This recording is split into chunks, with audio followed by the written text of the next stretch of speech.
Hey, Daily Dosers. My name's Rob Morace. I'm the high school pastor at our San Marcos Escondido campus, and I get to continue in our Beatitudes series today. Today we're in verse 10 of Matthew chapter 5, but I actually want you to turn in your Bibles to John chapter 15. John chapter 15, verse 18 through 25. Matthew 5:10 says, "Blessed are those who are persecuted." And immediately I read those words, and I think I know in my Christian mind what that means. But I've never read this next part of it. It says, "Blessed are those who are persecuted because of righteousness, for theirs is the kingdom of heaven." I love how Larry kicked off this series by saying that righteousness literally means to do the right thing. And so it's this idea that blessed are those who are persecuted for doing the right thing.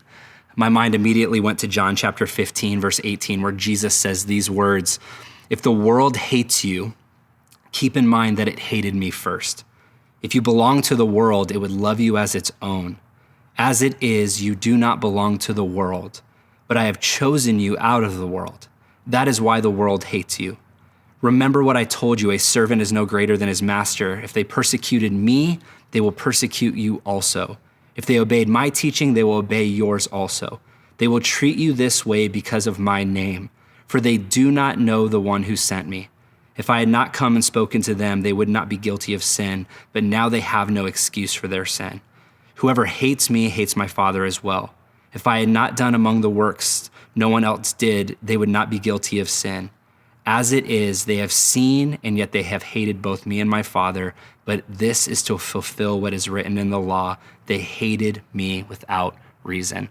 Just this picture that we get to share in Jesus' persecution. I think that's one of the coolest things that we get to be offered as Christians, and that our lives should reflect Christ. And therefore, if our lives do reflect Christ, there is going to be persecution.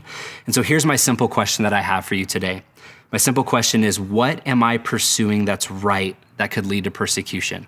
What avenues, what aspects of your life that you are living where you are doing the right thing that maybe could lead to persecution? I know that we live in a different world today.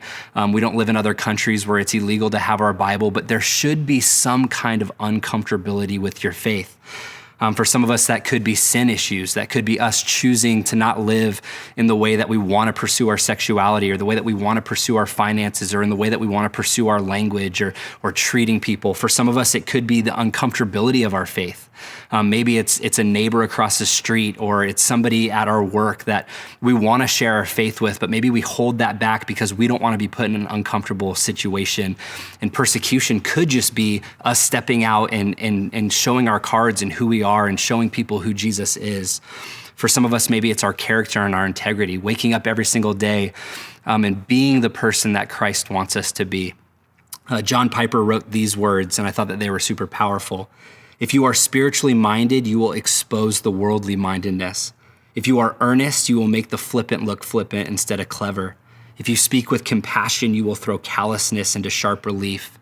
If you are punctual and thorough in your dealings, you will lay open the inferiority of laziness and negligence. If you walk humbly with your God, you will expose the evil of pride. If you pursue self-control, your life will indict excess desires. If you embrace temperance, your life will be a statement against the love of things that control your mind. And if you cherish chastity, your life will be an attack on people's love for sexuality." In short, if the world loves you, you're probably living for the world. But if your faith can be uncomfortable at times, you're probably doing something right. I hope that was encouraging for you today, Daily Dosers, and I hope you have a great day.